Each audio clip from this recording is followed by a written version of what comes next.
Hello friends, maths plus पर आपका स्वागत है। आज हम आपके लिए लेकर आए हैं क्लास 10th आईसीएसई का चैप्टर बैंकिंग, जो कि बोर्ड के एग्ज़ाम में इम्पॉर्टेंट एंड स्कोरिंग चैप्टर है और इसका 3 to 4 मार्क्स में क्वेश्चंस आता ही आता है। जैसे कि एक कहावत है कि बूंद बूंद से समुद्र भरता है, ऐसे ही 3 to 4 मार्क्स हम गेन करके 80 on 80 तक इजीली अप्रोच कर सकते हैं। Let's start with basics of banking. तो सबसे पहले हम बात करें तो बैंक क्या है, क्योंकि बैंकिंग जो वर्ड है वो बैंक से बना है। तो ये बैंक है क्या? तो सबसे पहले बैंक क्या होती है? बैंक हमें पता है कि बैंक क्या होती है, एक बिजनेस होता है। It is nothing but it is a business. अब कैसा business? Of lending and depositing money. इसका मतलब कि जो भी हमारा लेन देन का जो प्रक्रिया है, जो प्रोसीजर है, लेन देन का जो भी प्रोसीजर है, जो बिजनेस है, हम उसको कहते हैं बैंकिंग। इस प्रोसीजर को हम क्या कहते हैं? बैंकिंग कहते हैं। अब ये बैंकिंग में डिफरेंट टाइप्स ऑफ अकाउंट्स होते हैं। अगर हम बैंक में जाएं तो वहां पर हमने कोई भी वैल्यू ऑफ मनी डिपॉजिट करानी है तो हमें एक अंडर द पॉलिसी और अंडर द एक टाइप ऑफ अकाउंट डिपॉजिट करानी होती है। हमारे पास यहाँ पर दो टाइप्स ऑफ मेनली अकाउंट्स होते हैं। One is FD account and second is RD account. FD account का मतलब होता है fixed deposit account and RD account का मतलब होता है रिकरिंग डिपॉजिट अकाउंट। यहाँ पर जो मेन हमारे पास जो मेन टाइप है वो हमारी है आरडी अकाउंट। आरडी अकाउंट हमारे पास जो है, इसी ही चैप्टर में हम आरडी अकाउंट के बारे में पढ़ेंगे। तो आरडी अकाउंट क्या होता है? आरडी अकाउंट का मतलब होता है recurring deposit account. Recurring deposit, इसका मतलब कि अगर मान लीजिए लेट्स सपोज मैंने बैंक में कोई वैल्यू ऑफ मनी, एक सम डिपॉजिट कराया है, तो वह मैं कुछ नंबर ऑफ मंथ्स के लिए डिपॉजिट करा रहा हूं, पर एवरी मंथ मुझे वो डिपॉजिट जो सम है वो डिपॉजिट कराना पड़ेगा। अब एफडी अकाउंट में क्या होता है? जो एफडी अकाउंट होता है उसका मतलब होता है fixed account, fixed deposit account. इसमें क्या रहता है? फिक्स्ड डिपॉजिट में क्या होता है कि हम फिक्स्ड वैल्यू, फिक्स्ड सम एक ही बार डिपॉजिट करा देते हैं। बट रिकरिंग डिपॉजिट अकाउंट में क्या होता है? हमें every month, at the end of every month, हमें कुछ ना कुछ वैल्यू जो है, कुछ सम है, वो हमें डिपॉजिट कराना ही पड़ता है। It is RD account. और इस सिलेबस में हमें एफडी अकाउंट का कुछ भी नहीं करना है। It is only for knowledge. हमें क्या करना है? आरडी अकाउंट के बारे में पढ़ना है। That is very very important. सारा चैप्टर ही आरडी अकाउंट के बेस्ड में है। तो सबसे पहले यहां पर 3 टर्म्स जो कि बहुत ज्यादा इंपॉर्टेंट है एंड उसी की बेसिस पर इसका बहुत ज्यादा एक इकलौता फॉर्मूला तैयार होगा and through out the chapter वो यूज होने वाला है। सबसे पहले 3 टर्म्स के बारे में पढ़ें तो सबसे पहली टर्म हमारे पास आती है डिपॉजिटेड वैल्यू, जिसे हम सम भी कह सकते हैं और जिसे हम प्रिंसिपल वैल्यू भी कह सकते हैं। एंड सेकंड हमारे पास टर्म आती है इंटरेस्ट। एंड थर्ड हमारे पास टर्म आ जाती है मैच्योरिटी वैल्यू। तो सबसे पहले अगर मैं बात करूं डिपॉजिटेड मनी की, तो डिपॉजिटेड मनी वो मनी है जो हम डिपॉजिट कराते हैं और उसमें जो इंटरेस्ट पड़ता है, जो उसमें बैंक की ओर से रेट ऑफ इंटरेस्ट अप्लाई कर कर जो वैल्यू हमें मिलती है वो उसको कहते हैं हम interest. And maturity value is new term for you and it is very important, it will remain very important throughout the chapter। तो मैच्योरिटी वैल्यू क्या होती है? तो जो मैच्योरिटी वैल्यू है इसका मतलब होता है कि जो हमने डिपॉजिट मनी कराई है और उसमें जो इंटरेस्ट पड़ा है ये कुल मिलाकर कितनी वैल्यू हमें at the end of the policy मिलती है, at the end of the agreement मिलती है, उसको हम कहते हैं मैच्योरिटी वैल्यू। तो इसका मतलब हम इस मैच्योरिटी वैल्यू को एक्सप्रेस कर सकते हैं as sum deposited plus interest on it. इसका मतलब कि मैच्योरिटी वैल्यू क्या है कि हमने कितना टोटल सम डिपॉजिट कराया है। टोटल पॉलिसी के जो नंबर ऑफ टर्म्स हैं एवरी मंथ को मिलाकर जो टोटल टर्म का एक टोटल टर्म का जो एग्रीमेंट साइन हुआ है उसमें हमने कितना सम डिपॉजिट कराया है एंड उस सम डिपॉजिट कराने पर हमें बैंक की ओर से कितना % इंटरेस्ट पड़ा है, कितना इंटरेस्ट पड़ा है एंड कितनी सम डिपॉजिट हमने कराई है, इसकी जो कुल मिलाकर वैल्यू इसको ऐड करें तो हमारे पास मैच्योरिटी वैल्यू आ जाती है। तो फिर मैं रिपीट करना चाहता हूं कि मैच्योरिटी वैल्यू क्या है कि जो हमने सम डिपॉजिट कराया है बैंक पर एंड उसमें जो इंटरेस्ट आया है, इंटरेस्ट एंड सम डिपॉजिटेड, इन दोनों को वैल्यू मिलाकर जो हमें at the end of the policy, at the end of the जो टर्म है जो वैल्यू मिलती है हमें उसको हम कहते हैं मैच्योरिटी वैल्यू। सो सबसे पहले अगर हम बात करें तो यहाँ से हमारा बहुत बड़ा फॉर्मूला तैयार होने वाला है जो हम थ्रू आउट द चैप्टर पढ़ेंगे एंड बहुत इंपॉर्टेंट रहने वाला है। तो अगर मैं बात करूं मैच्योरिटी वैल्यू की तो हम एक नए पेज पर आ जाते हैं। अगर मैं बात करूं मैच्योरिटी वैल्यू की तो जो मैच्योरिटी वैल्यू है इसको हमने क्या एक्सप्रेस किया था, deposited sum plus interest on it. अब डिपॉजिटेड सम का क्या मतलब हुआ कि कितना प्रिंसिपल अमाउंट हमने डिपॉजिट कराई एंड कितने नंबर ऑफ मंथ्स के लिए हमने कराई।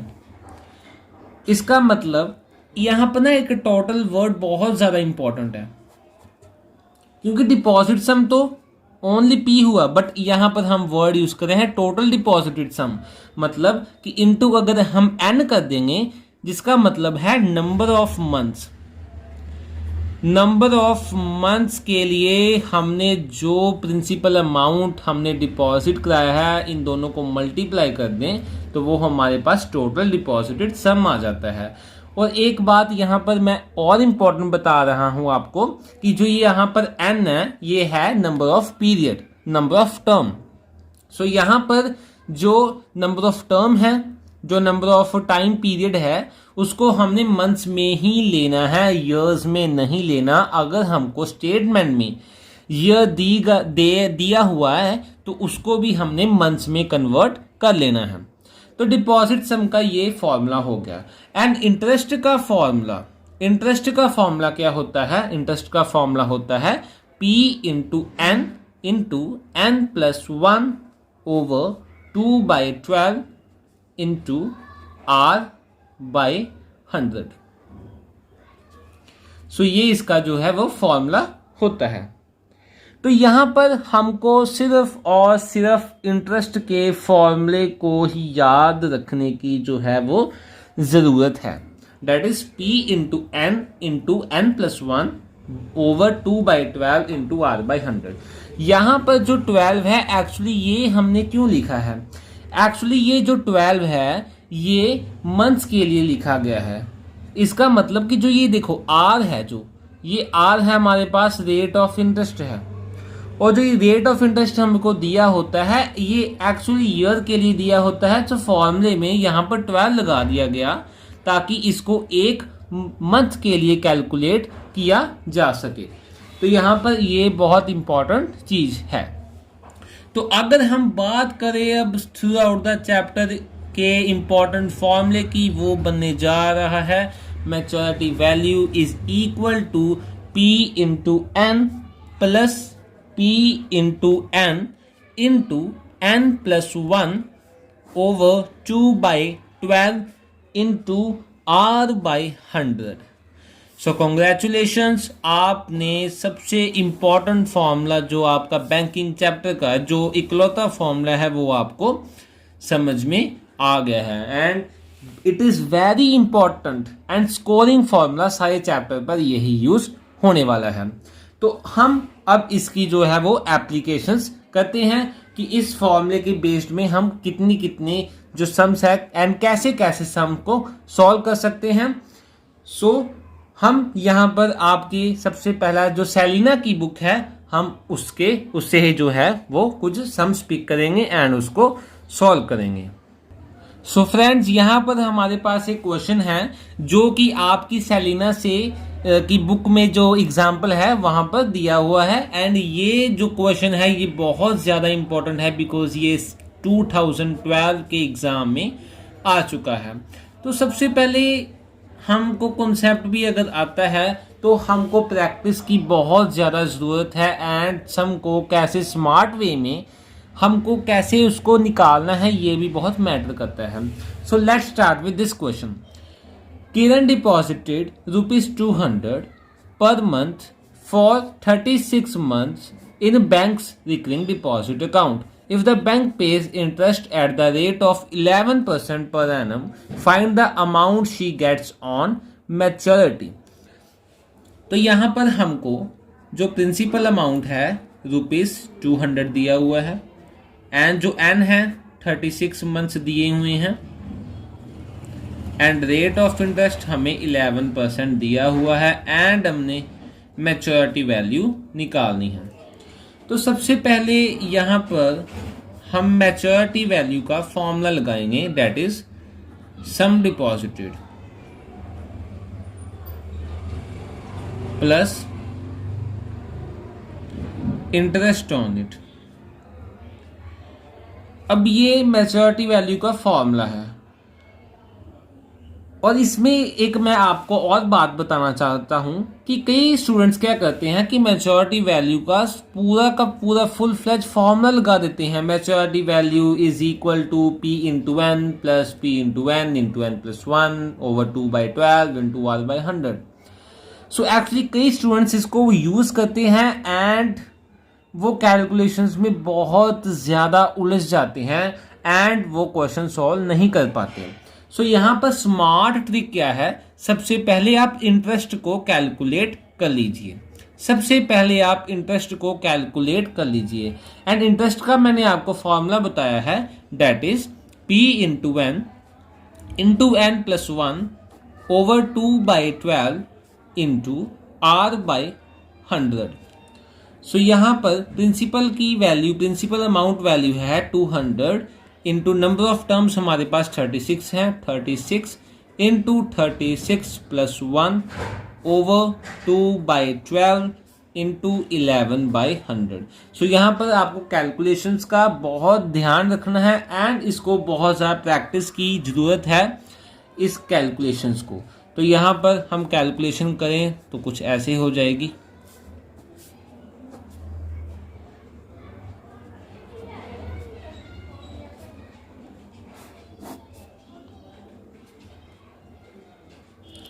तो गाइस अगर हम इसको सॉल्व करें तो ये हमारे पास जो वैल्यू है ये हमारे पास वैल्यू 7200 जो है वो बन जाती है।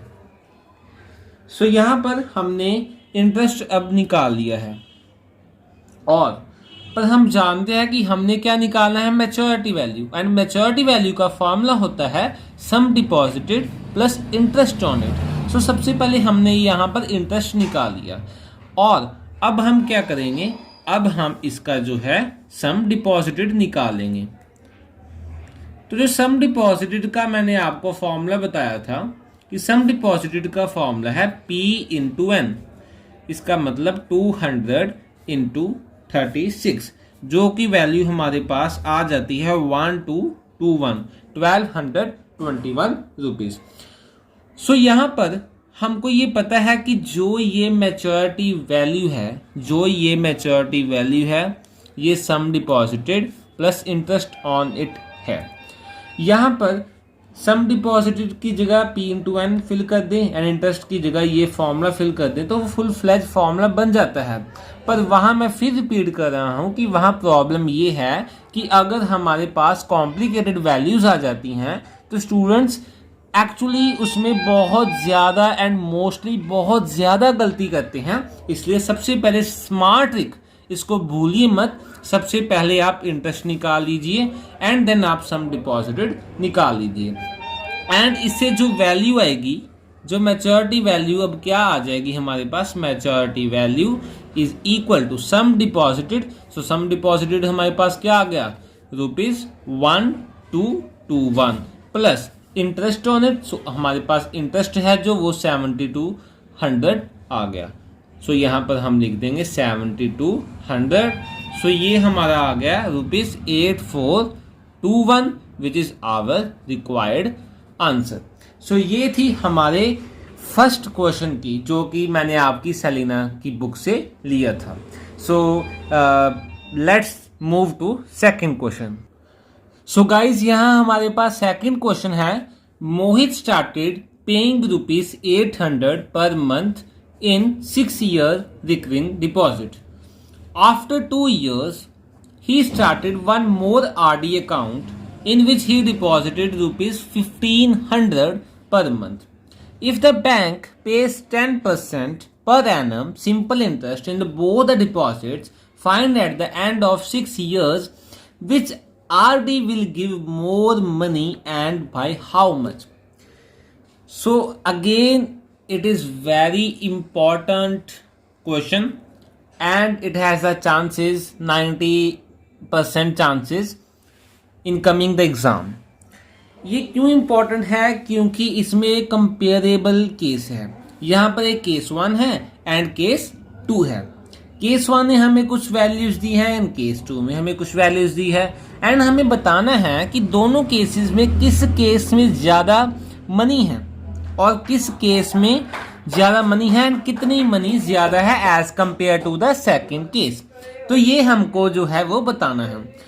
सो सबसे पहले फर्स्ट केस की अगर हम बात करें तो फर्स्ट केस में क्या है कि यहाँ हमारे पास ₹800 जो है वो हमारे पास प्रिंसिपल अमाउंट दी हुई है एंड यहाँ हमारे पास जो इंटरेस्ट है,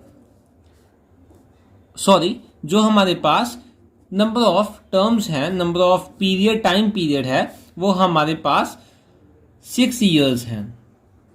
अब यहाँ पर एक इम्पॉर्टेंट नोट बताया था आपको कि 6 years को हमने मंथ्स में कन्वर्ट कर लेना है। सो यहाँ पर अगर हम इसको करते हैं कन्वर्ट तो यहाँ पर हमारे 72 मंथ्स बन जाते हैं एंड यहाँ पर हम अगर बात करें, यहाँ पर उन्होंने कहा कि दोनों केसेस पर 10% जो रेट ऑफ इंटरेस्ट है वो रहेगा। सो यहाँ पर हम लिख देंगे 10% रेट ऑफ इंटरेस्ट। और अब सिंपली हमें कुछ भी नहीं करना है, सिंपली फॉर्मूला अप्लाई करना है एंड इसकी वैल्यू फर्स्ट केस के लिए निकाल लेनी है। सो सबसे पहले हम निकालेंगे इंटरेस्ट। इंटरेस्ट का क्या फॉर्मूला है, P into n plus 1 over 2/12 into R/100। So यहाँ पर 800 आ गया इंटू 72 प्लस 1 over 2/12 into 10/100। सो यहाँ पर ये कैंसिल हो जाएंगे।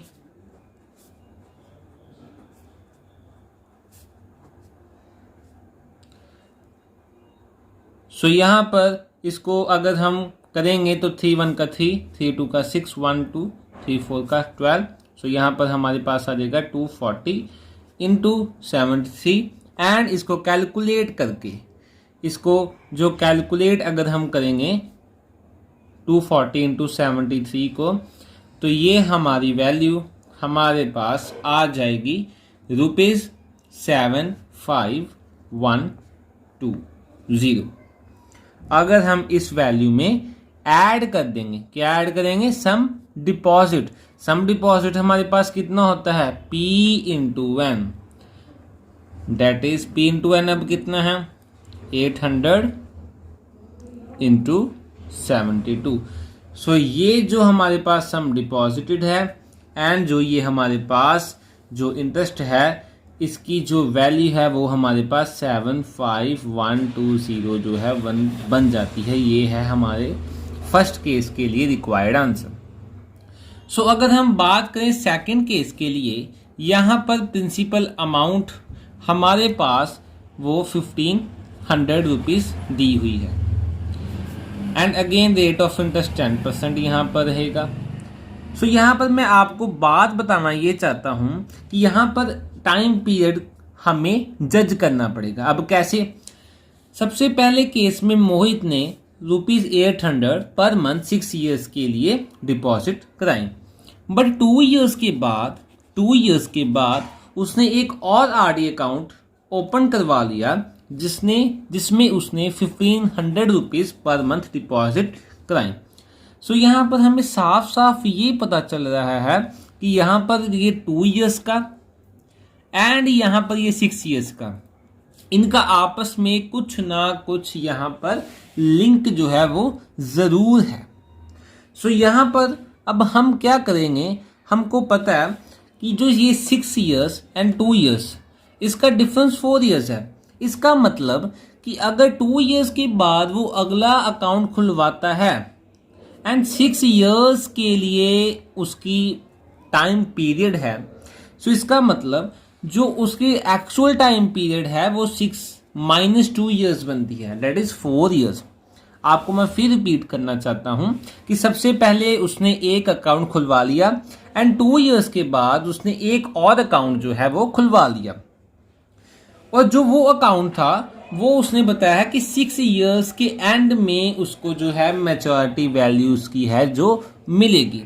बट ये जो उसने 6 ईयर्स बताए हैं ये उसने जो है इनिशियल टाइम के हिसाब से बताए हैं।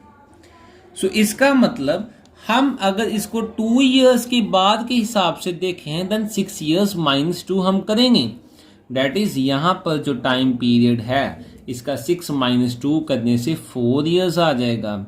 तो इसका हमको पता है कि 48 मंथ्स ये बन जाते हैं। सो इसका मतलब यहाँ पर हमारा इंटरेस्ट क्या आ जाएगा, अब यहाँ पर हम इंटरेस्ट की बात करें तो वो हमारा आ जाएगा P into n plus 1 over 2 into 12 into R by 100। सो यहाँ पर हम इसको अगर कैलकुलेट करेंगे तो फिर यहाँ 1500 आ जाएगा, 48 इंटू 48 प्लस 1 49 ओवर 12 2 का 24 इंटू 10 ओवर 10। सो यहाँ पर ये कैंसिल हो जाएगा एंड यहाँ पर 2 आ जाएगा एंड जो इसकी वैल्यू कैलकुलेट होएगी, जो इसकी कैलकुलेटेड वैल्यू होएगी वो हमारे पास कुछ ₹14700 यहाँ पर आ जाएगी। अब हमने निकालनी है मैच्योरिटी वैल्यू। अब मैच्योरिटी वैल्यू निकालने के लिए हमें इंटरेस्ट तो चाहिए, बट उसके साथ ही हमें सम डिपॉजिटेड चाहिए। तो अगर हम बात करें सम डिपॉजिटेड की, तो हमें पता है कि सम डिपॉजिटेड का वैल्यू होता है P into n, that is यहाँ पर इस केस में 1500 इंटू 48 मंथ्स आ जाएगी एंड जिसको कैलकुलेट करने से हमारी वैल्यू है वो जो 72,000 है जो वो आ जाएगी। अब मैच्योरिटी वैल्यू को निकालने के लिए इस 72,000 को एंड इस 14,700 को हमने ऐड करना है और जो मैच्योरिटी वैल्यू है इन दोनों को ऐड करके जो हमारी मैच्योरिटी वैल्यू है, ये मैं यहाँ पर लिख देता हूँ, कि जो हमारी फर्स्ट केस के लिए मैच्योरिटी वैल्यू थी वो 75120 थी, एंड जो maturity value for second case थी वो हमारे पास ₹86700 आ जाती है। सो इसका मतलब उन्होंने ये पूछा था कि कौन सी आरडी में उनको ज़्यादा मनी मिलेगी एंड कितनी ज़्यादा मनी मिलेगी।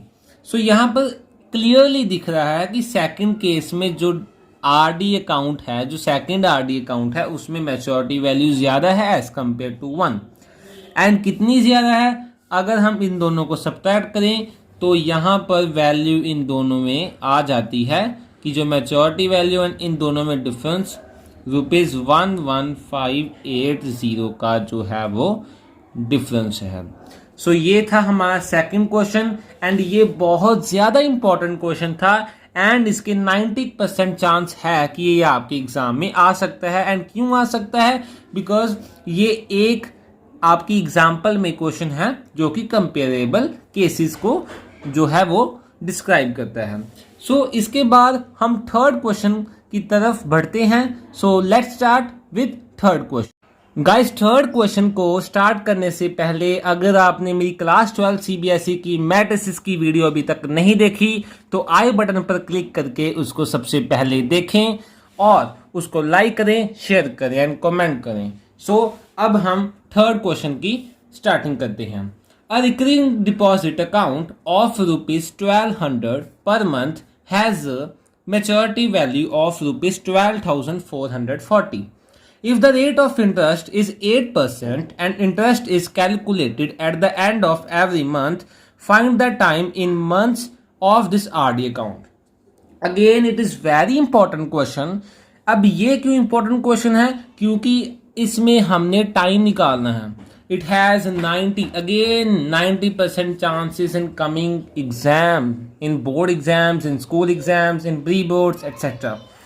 So यहाँ पर अब हमको maturity value given है, that is ₹12,440, and यहाँ पर जो प्रिंसिपल वैल्यू है वो भी हमें पता है, that is ₹1200, and हमने इससे क्या कैलकुलेट करना है, हमने n कैलकुलेट करना है जो कि मंथ्स में होना चाहिए।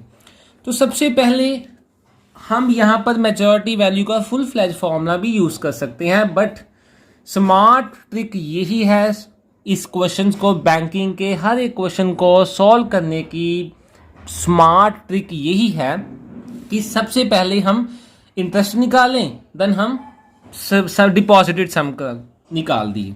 तो यहाँ पर हम टोटल सम डिपॉजिटेड है जो वो सबसे पहले निकालेंगे। अब इंटरेस्ट क्यों निकाला? इंटरेस्ट इसलिए नहीं निकाला क्योंकि जो इंटरेस्ट है उसमें एन की वैल्यू यूज होती है एंड एन की वैल्यू हमारे पास नहीं है एंड वो वेरिएबल में चला जाता। तो सबसे पहले हम टोटल सम डिपॉजिटेड का काम जो है वो एक बार निपटा लेते हैं। सो टोटल सम डिपॉजिटेड का फॉर्मूला होता है P into n, which is equal to ₹1200 into n. So यहाँ पर एन आ जाएगा। सो अब यहाँ पर भी वेरिएबल की फॉर्म में आ गया, बट एक्चुअल की बात क्या है कि जो इंटरेस्ट वाली थी उसमें जो एन है वहाँ पे भी वेरिएबल होगा, पर वहाँ पर वेरिएबल की हायर डिग्री होगी इसलिए। सो यहाँ पर हम अगर बात करें, so maturity value we know that maturity value किसकी इक्वल होती है, P into n plus I से। सो यहाँ पर P इंटू एन की जो हमारे पास वैल्यू है वो हमारे पास 1200 एन आ चुकी है एंड मैच्योरिटी वैल्यू हमारे पास 12,440 गिवन है और हमने जो इंटरेस्ट है वो यहाँ से निकालना है। सो अगर हम बात इंटरेस्ट की करें तो वो 12,440 में से हम 1200 एन माइनस कर दें तो वो हमारे पास जो है वो इंटरेस्ट आ जाएगा। ये होगी हमारी फर्स्ट इक्वेशन और इसको फर्स्ट क्लू भी कह सकते हैं। एंड सेकंड अगर हम बात करें तो हम यहाँ पर इंटरेस्ट का फॉर्मूला लगा देंगे। अब यहाँ इंटरेस्ट का जो फॉर्मूला है, यहाँ पर इंटरेस्ट का फॉर्मूला अप्लाई कर देंगे, P into n plus 1 over 2/12 into R by 100 is equal to, अब ये I की इक्वल होता है तो I यहाँ पर क्या है 12, 440 माइनस 1200 n हमारे पास गिवन है। तो यहाँ पर अब यहाँ पर इसकी वैल्यूज फिल करेंगे, इक्वेट करेंगे, देन हमारे पास क्वाड्रेटिक आ जाएगी। अब इसको हम पूरा का पूरा जो है वो सॉल्व करते हैं। सो यहाँ पर हमारे पास जो प्रिंसिपल अमाउंट थी 1200 थी, into n plus 1 over 2 into 12 into, अब रेट ऑफ इंटरेस्ट 8/100 दिया हुआ है, is equal to 12440 minus 1200 n। So यहाँ पर कटिंग हो जाएगी। सो यहाँ पर ये हमारी कटिंग हो गई। 4n² plus 4n minus 12440 plus 1200 n। और यहाँ पर अगर हम बात करें तो यहाँ पर हमारे पास आ जाएगा 4n² plus 1204n minus 12440 is equal to 0। यहाँ पर हमारे पास आ जाएगा। सो ये हमारे पास जो है ये रिक्वायर्ड इक्वेशन हमारे पास आ गई है। अब हम इस गिवन जो हमारे पास कैलकुलेटेड इक्वेशन है, अब हम इसको फैक्टराइज करेंगे एंड फैक्टराइज करने के बाद इसके दो सॉल्यूशन आएंगे because it is quadratic, and हम वही सॉल्यूशन सेलेक्ट करेंगे जो कि इस रिक्वायर्ड क्वेश्चन को सूट करता है। तो अब हम इसको है जो वो इसको जो फैक्टराइजेशन है अब इस रिक्वायर्ड इक्वेशन की वो अब हम करते हैं। सो हमारे पास इक्वेशन थी 4n² plus 1204n minus 12440 is equal to 0। तो 4 गेट कॉमन, n², 4 3 का 12, 0 1 n minus 4 3 1 1 0 is equal to 0। So equation हमारे पास रिड्यूस जो आ गई n² plus 301 n minus 3110 is equal to 0। अब हम अगर इसको फैक्टराइजेशन से सॉल्व करें तो इसके जो फैक्टर्स हैं वो हमारे पास आ जाते हैं n is equal to minus 311 और n is equal to 10। So यहाँ पर हम जानते हैं कि नंबर ऑफ टाइम पीरियड जो है वो नेगेटिव नहीं हो सकता। सो इसलिए यहाँ पर आंसर आएगा n is equal to 12 months. It is a required answer for this question. तो इस वीडियो को ज़्यादा से ज़्यादा लाइक करें, शेयर करें। हमने इस वीडियो में कॉन्सेप्ट जो है वो डिस्कस किया एंड उसके जो 3 इम्पॉर्टेंट क्वेश्चन थे जो आपकी सेलिना की बुक में थे उसको हमने डिस्कस किया। इस वीडियो को ज़्यादा से ज़्यादा लाइक करें। इस वीडियो का टारगेट है 100 व्यूज़ का, अबव 100 व्यूज़ का इसका टारगेट है वीडियो का, और सब्सक्राइबर्स का 100 सब्सक्राइबर्स है। जल्दी से जल्दी शेयर करिए, जल्दी से जल्दी इसको कमेंट, लाइक सब कुछ कर दीजिए। इसके बाद आपके लिए इससे भी important video that is questions based on the previous 10 years आएगी एंड आप उसको भी ऐसे ही देखना, उसको भी लाइक कमेंट ज़रूर करना। So thank you, have a nice day.